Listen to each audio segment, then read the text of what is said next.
Thank you for tuning into the Art of Grace podcast, where God is creating a better you. I'm your host, Farra. Today's special guest is none other than Christine Hunter-Carmichael of the Flemming Academy of Etiquette and Protocol, where her motto is, going beyond please and thank you.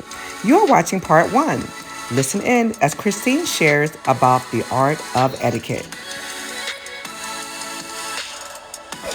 Hey everybody, welcome to another episode of Art of Grace.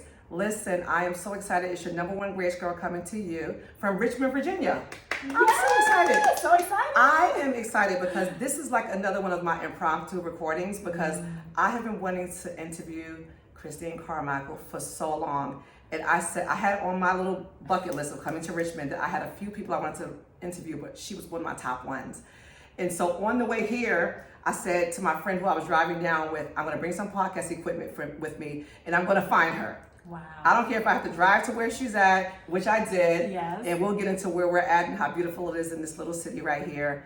But I was at a summit this weekend. I came here for a last minute summit. It's like, I'm gonna be teaching on something called divine detours. And so that is gonna be one of my things, but I swear to you, I get to the summit and I was walking out and leaving. You were walking out. I was walking out and bumped smack dab into Christine. Yes. And I'm like, oh my God, I was gonna call you. I literally brought my podcast equipment with me so I can record with her because I've been following her on social media and what she's doing is so different. There's a few people that I meet that do things that God has told them to do that your fingerprint is on that. Like nobody's really doing what you're doing as an African American woman. And I really wanted to bring her on to share with you all what she's doing. And so I was so excited to bump into her. It was a divine connection. It was a divine detour. Yes. And I'm so happy that I brought some equipment with me. Now, can I tell you, before we started recording just now, the preparation should have been another recording because it was hilarious in here. Hilarious. Listen, she was helping me with everything and putting the details together. I mean, we're in here talking about our kids. Sorry, boys. We need your help, our executive producers. Yes. But just the setup of it all, we were learning from each other in that moment. And I'm so excited to talk about what she does. But I first want to read her bio to you all. First of all, thank you so much for tuning in. I want you to don't forget to like, share, subscribe, and comment. I always forget to do that. And also, we want to hear from you. We want you to, to send your questions in. We want to hear, how the podcast is blessing you. I get so many calls and messages from you all, and it's blessing my socks off because I will tell you that, like we were just saying, starting to do these things and get into this content creator space and influencer and all of that. It's a lot of work. Like it's a lot of little details that come with it, and I'm a perfectionist and I want things to be so good so when you all tune in you get a good quality video and sound and stuff, and so I hope that this has really been blessing you. But I want to get to my guest today, Christine Carmichael. Oh my God. So she is a certified etiquette consultant. So different. And I mean, it reminds me of another friend that I interviewed recently who is a friendship consultant. Ooh. So different. And I feel like they're in this space in this lane where like a lot of people are not tapping into this. And so Christine's also a motivational speaker. She's the founder and CEO of the Flemming Academy of Etiquette and Protocol. Protocol? Yes. Christine has a strong career track of over 25 years in customer service and client relations. She has trained and spoken in various venues to hundreds of people across the country and internationally. Christine has appeared in numerous news and talk shows, which I did see that, online, which was amazing. I love that. Thank you. Including Virginia This Morning, WRIC Channel 8, so for you local people that's here, and local Comcast Programming. She has been quoted in print, which is amazing, and online in publications such as Richmond Timeshare Dispatch, and most recently, Southern Living magazine. Yeah, that was so amazing. What an accomplishment. Oh my gosh, yeah. What an accomplishment. I love it. She brings a wealth of diverse experience in helping individuals, regardless of education and professional background, to achieve greatness in understanding their humanity and applying etiquette in their personal and professional lives. As a respected etiquette coach, Christine brings a sincere passion to helping people of all walks of life embrace the arts, which I love that, of etiquette. Her conversational presentation style quickly puts her audience at ease and helps them to understand the power of demonstrating appropriate etiquette for their life's everyday situations. Christine believes that etiquette empowers one's image, builds confidence, and deepens authentic interpersonal connections and relationships. The result is a stronger and diverse communities which expand her network. Christine enjoys travel, including staycations, and actively supports mutually beneficial charitable organizations. Christine enjoys spending time with her 5 children and precious grandsons. Welcome, my special guest, Mrs. Christine Carmichael. Thank you. Thank you so much, Farra. You know, as I was thinking about you this weekend, the etiquette thing is so perfect for you, right? Because you had already been carrying this calling from the day that I met you. And I'm going to tell you why. Wow. When I met you and your 5 children, everybody was so well behaved. There was already a spirit of excellence there. Wow. There was already a spirit of that etiquette there. And to see you take that, which you were already doing with your family, and then bringing it into this space. Yes. I don't know if you knew that it was already there. I don't think I knew that. I mean, in what we were seeing, right? Yes. Us as women, because I mean, having a big family is a lot. It is. Usually, moms who have a lot of kids, not usually, let me take that back. It can be you can be tired, frustrated, that energy, the kids being busy, one of them over there on the floor. Yes. Your family, it was just, you just saw that. To God be the And glory. so God showed me that this weekend about you. And so I want you to know that I've met you many years ago. Yes. I mean, your kids were little. Yes, they were little. You know, and to see you move into this space, it was so perfect for you. And I don't know if you knew that. Thank you. And so I want to hear your story of how you decided to start this business. Yes. Oh, you know, I mean, what happened? You know, what made you say, I'm going to go, I have this customer service piece. Yes. And God has put something in me to create this space for us being etiquette, not just another culture, right? But our culture as well. Exactly. You know, what happened? Exactly. That's a great question. So for me, it really was, I was with a girlfriend one summer and we were talking, and the conversation sparked because I saw some behavior that was inconsiderate.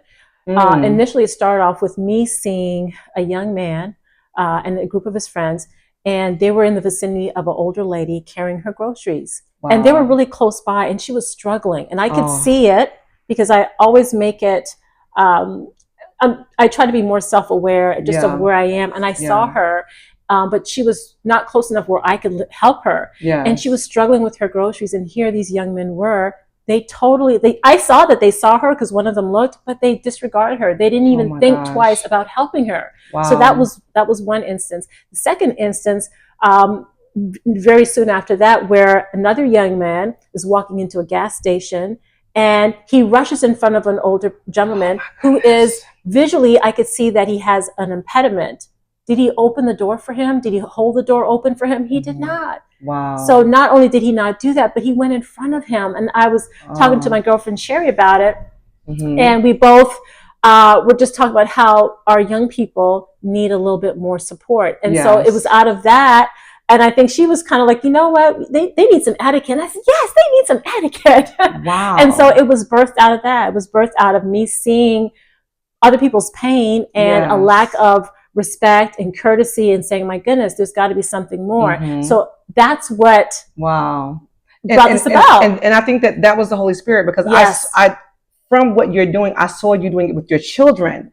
And so for you to say this, it just, because I mean, I could have been wrong by saying that. I could have been, you know, it could have not been the Holy Spirit, but that's what the Lord showed me when that came up. I just used to watch you and your tribe and I saw that you were already instilling that inside of them, you know? And so now you decided to put this edit. So, I mean, how'd you come up with the name? Right. You know, how'd you come up with the name? Well, I am a first generation West Indian from Canada. Okay. So my parents are from Jamaica. Wow. And so Jamaica is a part of the British rule. Yeah. And so a lot of their customs and courtesies carried over. Okay. And I actually didn't know that until I started studying etiquette. I'm like, oh, my grandmother did that. Oh, my grandmother said that. Oh, my mom, right? So then I was able to connect them.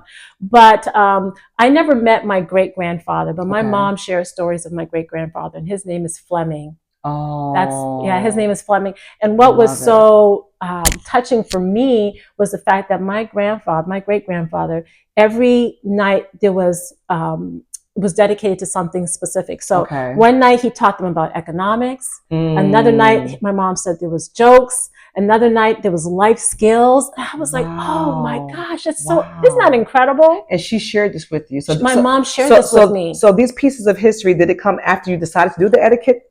Yes, after, yes. So I did not connect it until after. So when I was looking for a name, I said, wow, I'm going to name it after my great grandfather. I love that. Yeah. I love that. I was just blown away, like, wow, all of this was there and I never knew it. Right. But I mean, it would have been in you because you were teaching your kids to do it, but you were teaching it not knowing where the foundation came from. Exactly. Not knowing where the foundation came from. But here's the kicker. It's kind of, that has opened up another space for me because just a few years ago, I got into the education field, right? Yeah. And so I worked at an elementary school as the office secretary. Wow. So with me working there, I had an opportunity to meet educators and people in leadership and stakeholders and learn more about education. Yes. And I've been connected with the most amazing educators. I have so much respect for what they do in and out of the classroom. Yes. I've learned so much. And so with that, I have, God has placed in my heart a burden for our young people. In particular, our young African-American boys, right? And so I'm believing God for one day to be able to partner with someone who wants to do some very specific programming for them, because all of our children, but in particular our boys, sometimes they learn a little differently and people don't understand that. They don't have the time, the patience, but I like to see some very specific targeted programming for them. So listen, for anybody watching this episode today, right? Boys and Girls Club, you know, any type of boys programs. It could be a basketball team that you want them to work on etiquette. I mean, because etiquette sounds like to us like this table setting type thing, but it's more than that. It's much more than that. Much more than that, right? I mean, because we want our youth to do better. Yes. And so, listen, Christine is opening up her heart. Her services are here. She's also a motivational speaker. Look her up. At the end of this episode, we'll have all of her platforms, and I want you to reach out to her. And if you have kids in your family, right? Some little boys, get them together and maybe you can set some time up to meet with her on this. Exactly. Not just little boys, because we're going to get more into that. Yes. So, so I tied it into the young kids, but it's not just about the young kids, right? No. It's also about just all of us. All of us. Exactly. All of us. Exactly. Because see, here's the thing. When I walk into the room and I talk about etiquette, depending on who I'm talking to. So I have the opportunity of working with businesses and organizations. So we're talking adults.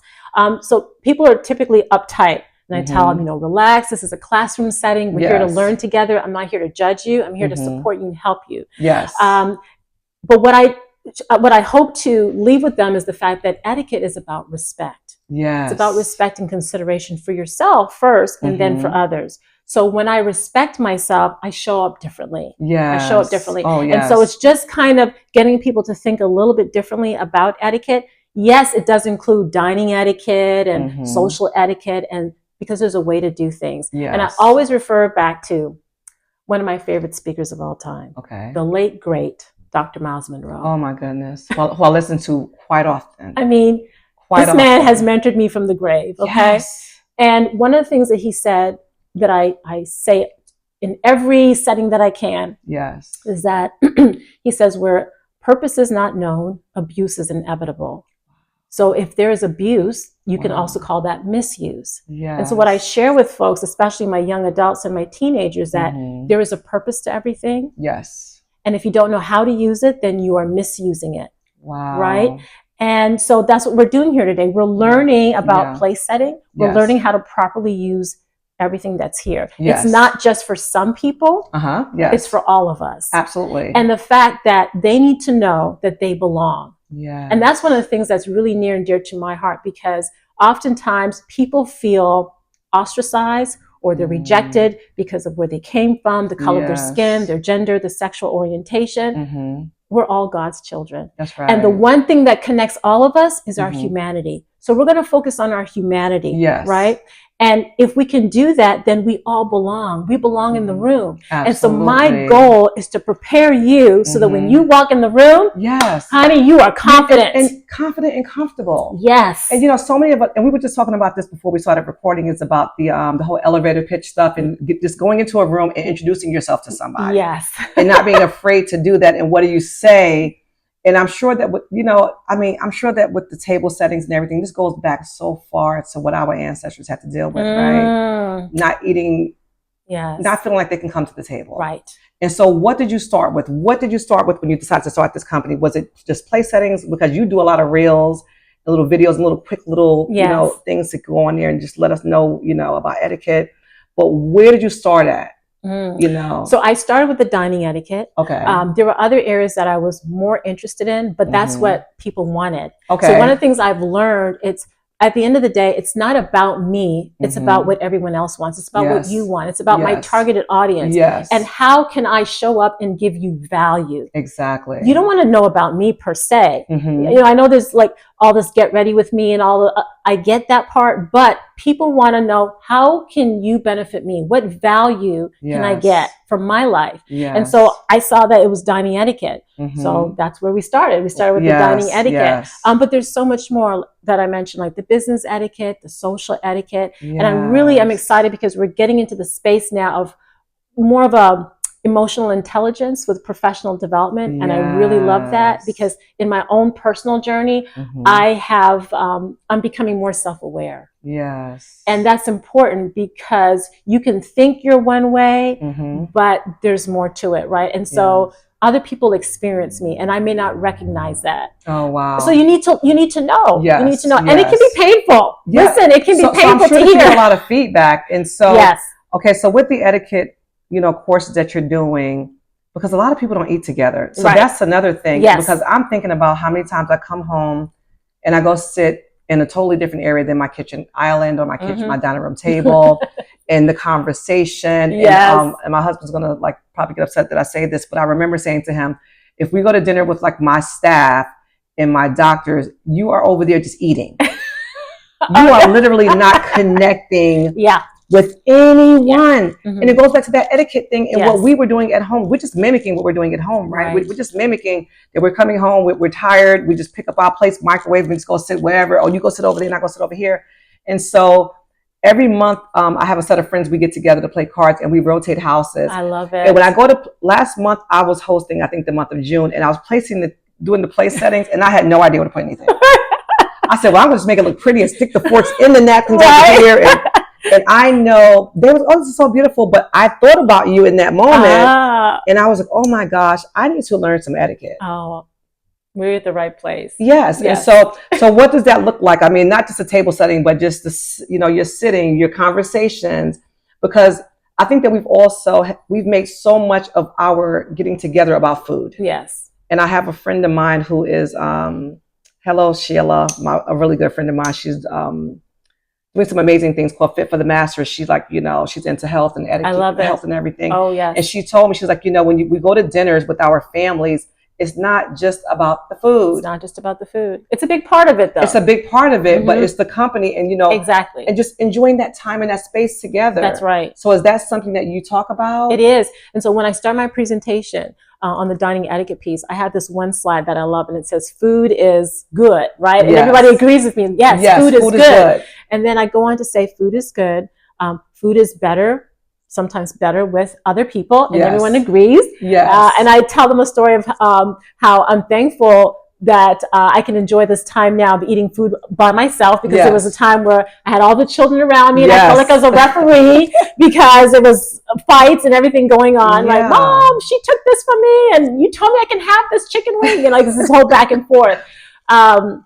But then I also go on to say that with that, the purpose of us getting together is because I want you to be so comfortable with what we do here that the focus is on people. Yes. The focus is not on food. Yes, right? yes. You're focusing on, because you're wanting to engage in conversation. You're getting to know someone, or, reacquainting yourself with someone. Yes. And so you don't want to be so focused that you don't know which fork to use and you're fumbling, and that's all you're thinking about in your subconscious, and so you're missing out on opportunities. Absolutely. So I agree. Food is good. Food is great. It helps to bring us together, bring people together, but Yes. that's not what the focus is. Yes, that's not the focus. Okay, so Mhm. we're going to get to some of your questions. So the importance of etiquette. Why do you believe etiquette is important in today's society?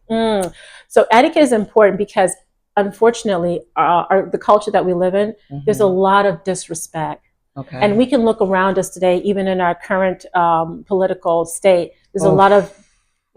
It's normalized, right? It's Yes. like, oh, they said that, or it's not a big deal, or that's just the language. Yes. There's a lot of It's the disrespect. language, right? It's a lot of, and it is seeping into every aspect of our lives. And so etiquette is important because, number one, it's about respect. It's about being inclusive, Yes. right? Learning about other people. That's important. Yeah. We don't live independent or lives. Yes. I like to say we live very interdependent lives, Yes. right? So what you do matters and what I do matters. Exactly. And together. Yes. So that's one aspect of it. So that's one of the reasons etiquette is important. The other one is first impressions matter. Oh my gosh. They absolutely matter. Do you hear that, people? Yes. I work in a dental office, and so I'm the first point of contact a lot of the times, right? So my phone etiquette has to be exceptional. Yes. When I answer that phone, I have to treat them like they're the only patient that I know today. Yes. That my doctor is the best doctor, that my staff is the best staff. Yes. And hey, when you come in, I'm Farra, I'll take care of you when you come in. Yeah. And so phone etiquette is everything. It is. Right? I need to hear you smiling on the phone. Yes. And that I do it all the time. So it's possible. I know it can be done. You may have to practice. The empathy, they have to hear the empathy. Oh, that's the huge. Compassion. Oh my goodness. We care about, oh my gosh, so what brings you to our office? Do you want a cleaning? Or are you here because it's something that you want? Yes. Asking them what they want. And so the etiquette, I bring that through the whole experience, because etiquette is an experience. Am I saying that right? Yes. So let's talk about that, because why do you think that people are afraid to call these young kids out? And not only the young kids, because some of the adults, oh yes, it can get fiery. Very, very. I've worked with people where we're having a meeting and we should be engaging in a meeting. And that's another thing, meeting etiquette. There's an etiquette for that. Yes. Number one, showing up prepared. But and they're having a conversation and I'm talking to you and you're not looking at me. You're not giving me any eye contact. And what we don't realize is when we don't make eye contact in our culture, in our Western culture, that sends a message. That's a message of distrust. That's a message that you have something to hide. You're not engaged. You don't really care what I have to say. That may not be what you're trying to convey, but that's what your body language is suggesting. And that's what I'm perceiving when you do that. Exactly. Because it's my perception of you, even though maybe you're not trying to put that type of a message across. Right. So it's important. And I've seen people miss out on opportunities because they didn't know how to navigate and how to manage that well.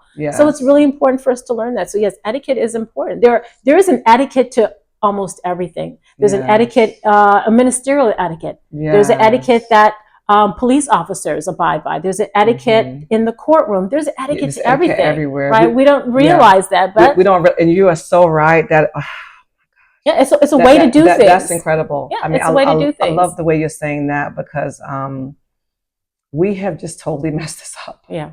I think that we've just gotten so lax. Right. And for us, we grew up in an age, I know I did. I'm not sure if you grew up in the States, because you just mentioned your family, your background, right? In Canada. Did you grow up, Canada. Yes. So, here in the States, our parents were strict. They were very tough, and it was all about us keeping that etiquette. Right. And, being respectful. Absolutely. So we use the word respectful, but a big part of that is that etiquette. Yes. And so that was instilled in me. And I wanted to instill that in my kids. I didn't want to instill it in them with with an iron rod, right. Being too hard. Right.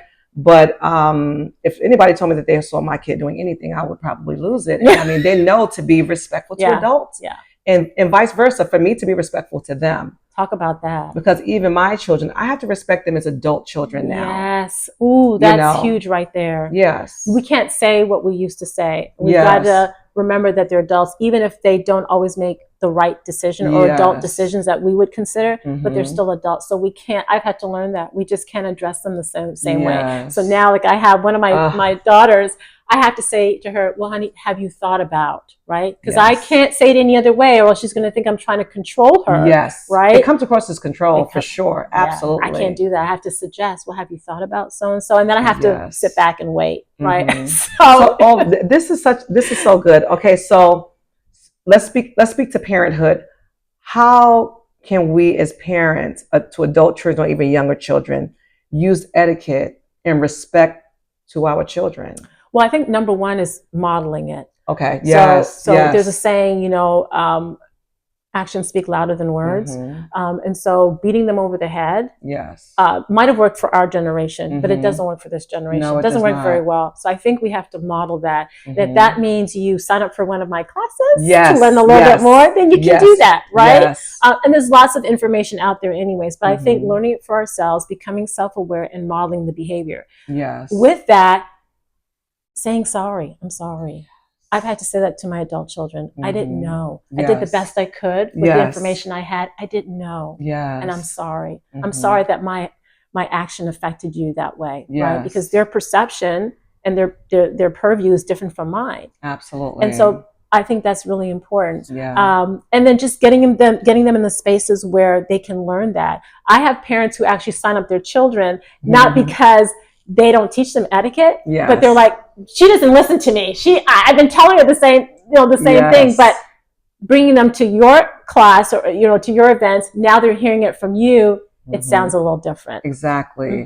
Wow. So what about, because we've gotten into this relationship side of etiquette, right? What about people that is so hard? Because, the Bible says you reap what you sow. And so somebody's sowing that to you, that which is total complete opposite of respect, and you trying to keep that poise and that etiquette that you have. Is there a way to do that by setting a boundary? Absolutely. And you nailed it on the head. It's setting a boundary. Because I think there are times we want to fight back. We want to match energies. Right? Everybody says that. Yeah, I know. I'm laughing because one of the ministers said that this weekend, and for the women, we grabbed that real quick because, against the devil, we want to match his energy. But you're right. We want to match that energy. Right. And, to stay poised. I mean, because, yes, we're women of grace, and, we are women who, it takes a lot to get me to respond. Right? Yes. But when I respond, it's not going to be nice. No. I want to keep that etiquette. Because I don't want you to remember me in that, because it's like it erases everything all about the good. you, right? All the good. Yes. You remember that one thing. But what led up to this, and it doesn't take away the fact that I still have a good character. Right. So how do you speak to that? Woo. Sometimes you just have to walk away. Sometimes you have to bite your tongue. Yes. I've had to bite my tongue so hard where I think there was blood.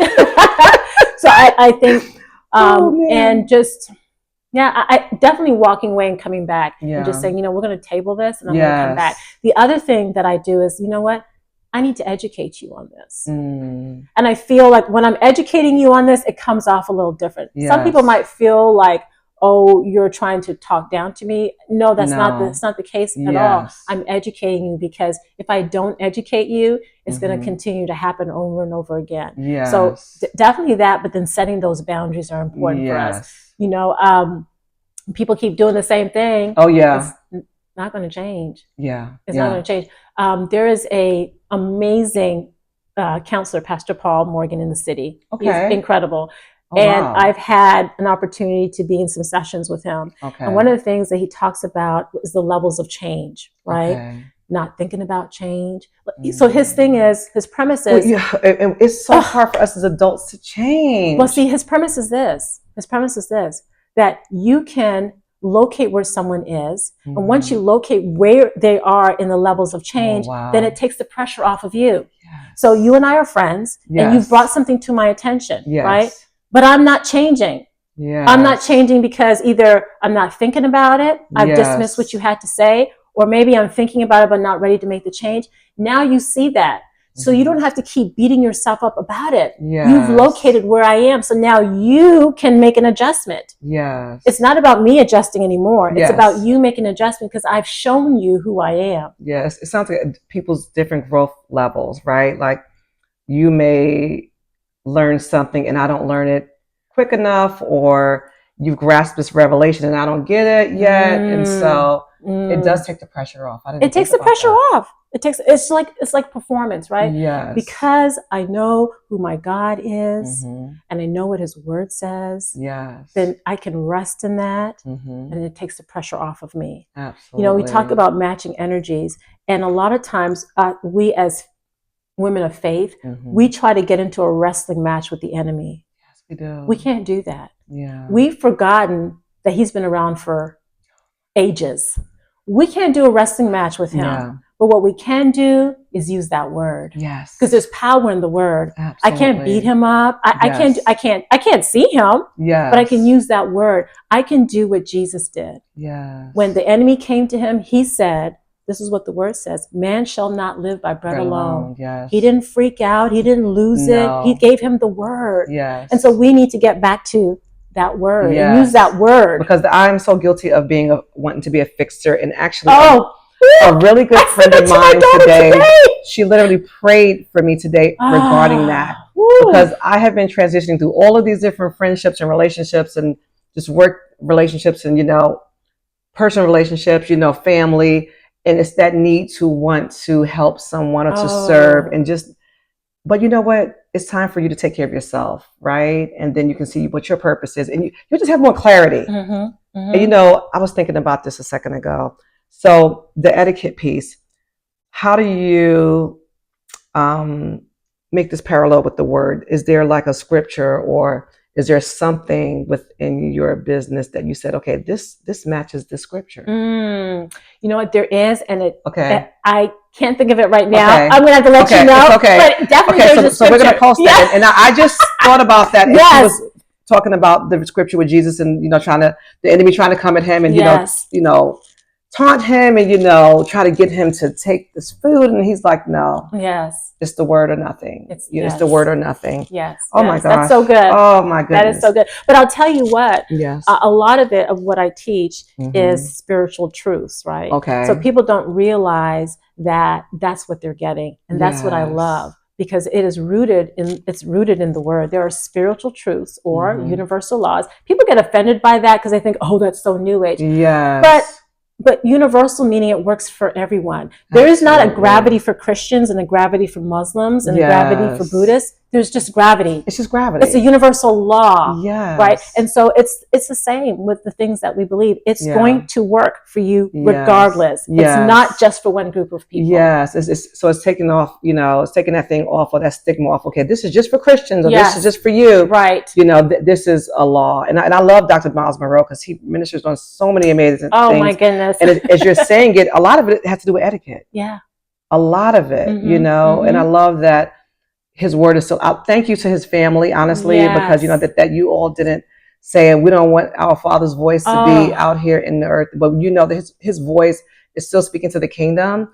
Even now, and it will for generations. And what's so amazing about Miles Monroe, his impact and his outreach and inreach is vast. It is not just within the Christian movement or religion. I mean, it's in government. Yes. It's in politics. Yes. It's in kingdoms. It's in the marketplace. It is. Yes. It is everywhere. It's amazing. It is incredible. Yeah. It's incredible. So, I try my best to listen to some of his teachings at least a few times a week for sure. Yes. Whether it's 1 or 5, I'll get on something with Dr. Miles Monroe, and I'm like, I feel like he's still here with us. Still here. I heard a message he preached in 2008. I was like, wow, this. And at the time I listened to it, we were in the pandemic. And he was teaching about how to live in hard times, in a crisis. That was his message. Exactly. And it fit. Well, I'm so happy that we're recording today because this can be used for so many years. Yes. Especially if you like, share, and subscribe, and comment. I love it. But, I would love for Christine's children to go back and let their children see this as well. Oh, wow. And because like you were doing the research on your grandfather. Yes. And how your mom and them had all this history, which needs to go into a book because I love the thing that he was doing every day with his family. Every day with his family. This is in the 1900s. My grandmother was born in 1908. This is my great-grandfather. So she was born in 1908. Yeah. And this is way back then in Jamaica. Wow. Isn't that amazing? That's amazing. I mean, when I heard that, I was like, wow, this is where I got it from. This is where it came from. So how important it is for us to know our history. Yes. Do you think that the impact of, because I was trying to call my son and Christine said, do you think he's playing a video game? I said, he probably is. And then she called her son. He didn't answer either. And I'm like, they have so many distractions, right? Right. So that etiquette piece, we're not teaching them that because my son, I'll come home from work and, hey guys, dinner's ready. Okay, I'll come eat when I'm ready. Or, hey, so then none of us eat together. None of us do any of these things together. And we do a lot of things separately. Yes. And so where is that time and space for us to teach them that etiquette? Although we're modeling it for them, right? Right. But they're so engulfed in what they're doing. Mm-hmm. Do you think that there are some things that are impacting that? Well, definitely because of internet and technology. Yes, definitely impacts that. And because the fact that we're in this microwave age, everything is now, nobody wants to wait for it. But I'll tell you a story. I had a parent who enrolled her student, her child, I'll call her Emma. Okay. Right? And Emma is shy, doesn't really have much of a voice. So parents were a little bit concerned. They wanted to see her be a little bit more confident. Okay. And so they enrolled her in my course. What was great about that was she's a sweet young lady, didn't really want to say too much, but after a few weeks of just working with her, teaching her how to speak up and how to own her voice, she started, talking a little bit more. But this is what got her. She loved learning about the place setting. Okay. I don't know what was said that touched her heart, but she wanted to now do the same for her family. So she went home and she asked if she could set the table. Oh my gosh. Her mom told me she was just amazed by what she did, right? She said she did everything you told her to do in terms of the forks going on the left and the knife and the spoon and the glass and how close it should be from the edge of the table and the napkin. And she said that she explained that to her whole family, right? So now she's speaking more. Now she has a voice. She's talking more. And this caused her to be an example even to her own siblings because now they're learning etiquette. But here's the thing.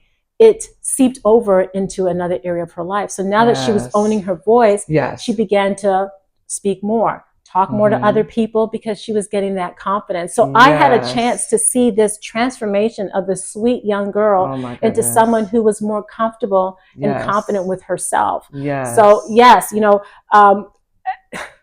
there's so much I can say about that, but I get to see that and it's very exciting. It's very exciting. It is very exciting to see. Because I will tell you, one of the biggest challenges that we're facing in our community, in our homes, families, as well as the workplace is communicating. Yes. Everybody communicates around each other. Right. It's a quick text message. Nobody wants to come and sit and have that knee-to-knee, eye-to-eye conversation, whether it's good or whether it's bad. They just will text you. So nobody knows how to talk. And just like, we don't come together to reason or to resolve conflict. Like all of these things have to do with the etiquette piece. Have to do with the etiquette. And I'll tell you, I was talking with someone and recently I think it was my director, but anyways, we were talking and I said, well, I sent an email. I didn't get a response. Okay. So next, I'm not going to send another email. Yes. You know what I'm going to do? I'm going to pick up the phone. I'm going to call. Have that conversation because sometimes I can't read your emotions or what you're really saying in an email. I have to hear your voice, the inflection, the tone. I've got to hear that. And sometimes I take it another step further and it's a face-to-face meeting. Absolutely. That's important. So if I'm not getting the answers I need, sometimes I'm going to have to go knock on someone's office door and say, hey, listen, do you have a moment? So I'm not going to just barge in there. I'm going to ask, do you have a moment? Because it may not be a good time. Yes, exactly. So that's another. And then we get to know what's happening. Are you ignoring me? Or because if a text message doesn't come back, it's like you're ignoring me. Right. So now I feel disrespect. Come on. And that may not necessarily be the case, right? There's so much going on. We get pulled in so many directions. Yeah. I can get a text message right now and then something else happens and I've forgotten about the text message. So that may not necessarily be the case. Yeah. But yes, sometimes it's picking up that phone and making the phone call. It's okay. We don't have to hide behind the screen. And I have had this happen even this year, like dealing with someone where I'm a communicator. I like to see you face to face. And this person likes to send someone else to either say what they have to say or just ignore the text. Yeah. And so then I feel dismissed. Yeah. Then I feel like I can't trust you. So all these things start happening. Yes. And then you as a person, like, okay, well, I'm going to treat this person differently. So everything shifts. Everything shifts.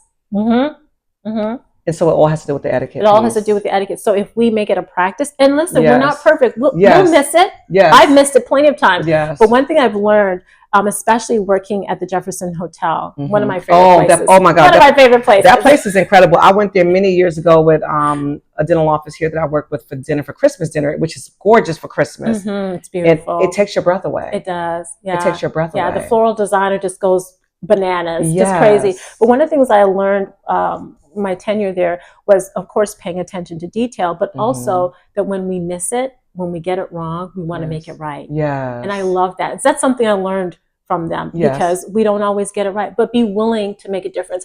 Earlier, you mentioned being on the phone and showing empathy. Yeah. That's really also important because I remember talking to some of my parents at school, and maybe they didn't give me all the information that was needed to register their child, or maybe I found out, well, you don't live in our zone, so you can't.